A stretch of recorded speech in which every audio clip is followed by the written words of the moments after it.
입니다. 일단 어제 장마감 이후부터 개장 전까지 중요한 소식들 함께 정리해 볼 텐데요. 먼저 첫 번째 소식으로는 레머스 ASML 부사장의 단독 인터뷰 살펴보시겠습니다. 네, 일단 이번에 인터뷰 기사가 좀 나왔는데요. 삼성전자와 ASML 간 MOU를 얼마 전에 체결을 했었죠. 이에 대해서 코멘트를 했습니다. 한국의 삼성전자와 네덜란드 ASML 간 공동 R&D 센터 설립이 이제 막 체결될 만큼 앞으로 양사가 시너지를 내기를 기대한다면서 한국의 반도체 시장은 양국 정부의 교두보 역할을 할 것이라고 말했는데요. 네, 이렇게 단독 인터뷰에서 이 멘트로 시작을 했고요. 앞서서 삼성전자와 ASML은 양국 정상이 자리한 가운데 1조 원 규모의 차세대 반도체 제조기술 R&D 센터의 한국 설립을 위한 MOU를 체결한 바가 있습니다. 이 R&D 센터는 차세대 EUV 노광 장비를 기반으로 초미세 제조 공정을 공동 개발하게 되는데요. 사실상 ASML이 독점적으로 생산하고 있는 EUV에 대해서 이 장비 쟁탈전에서 삼성전자는 우위를 점하게 됐습니다.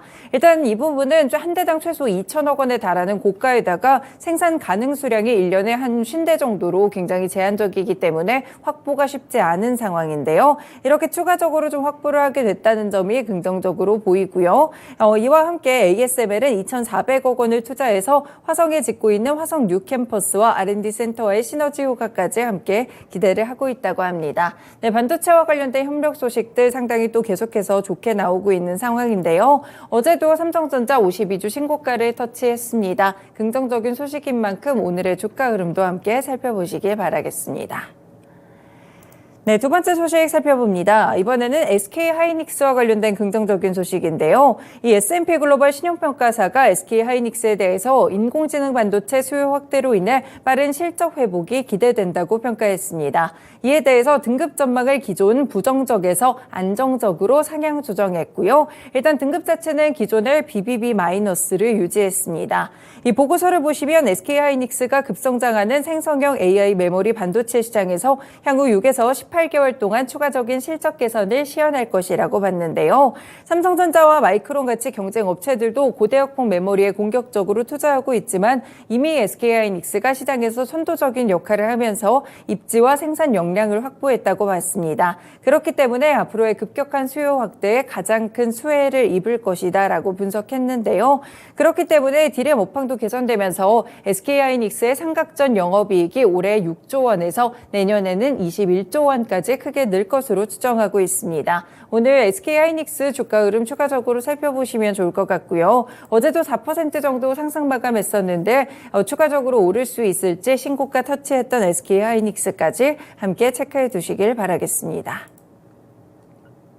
네, 다음 소식 넘어가 봅니다. 네, 이번에 조달청과 롯데 정밀화학이 요소 10,000톤 정도를 추가적으로 구매했다고 하는데요. 조달청이 확보한 요소 5,000톤은 국내 입항 즉시 중소요소수의 제조사들에게 공급됩니다.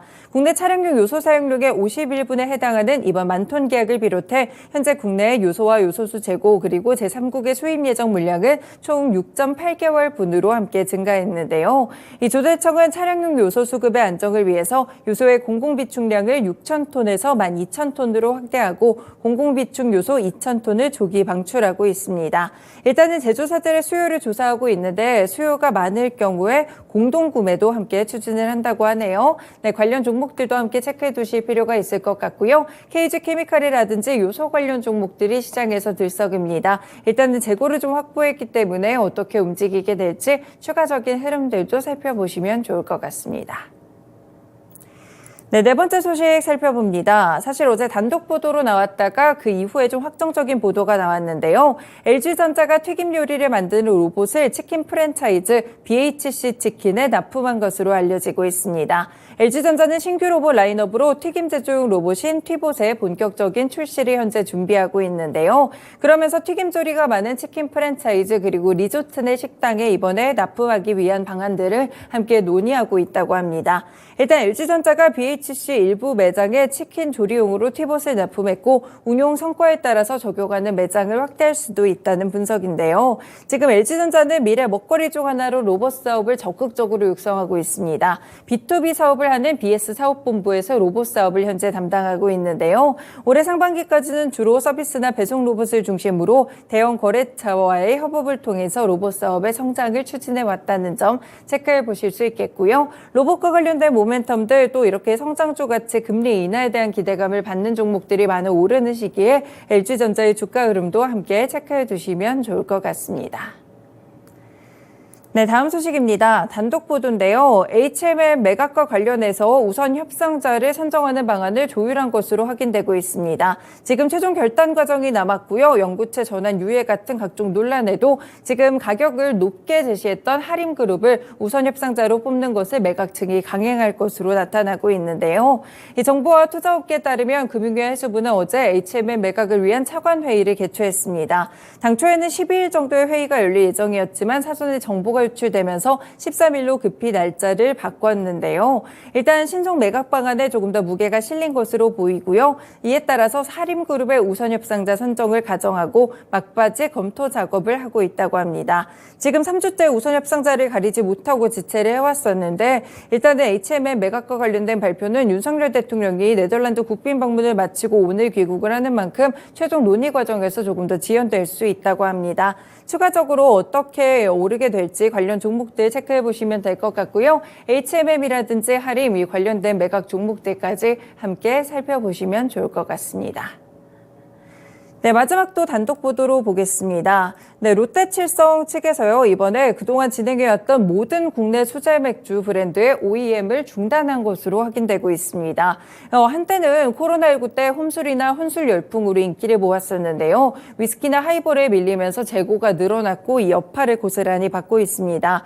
일단 롯데칠성음료는 최근에 OEM 계약을 맺었던 제주 맥주의 제주 위트에일과 세븐브로이 맥주의 대표 밀맥주 그리고 골든 에일 같이 수제 맥주의 생산들을 전면 중단했다고 하는데요. 그 외 여러 가지 수제 맥주들도 더 이상 생산을 하지 않고 있습니다.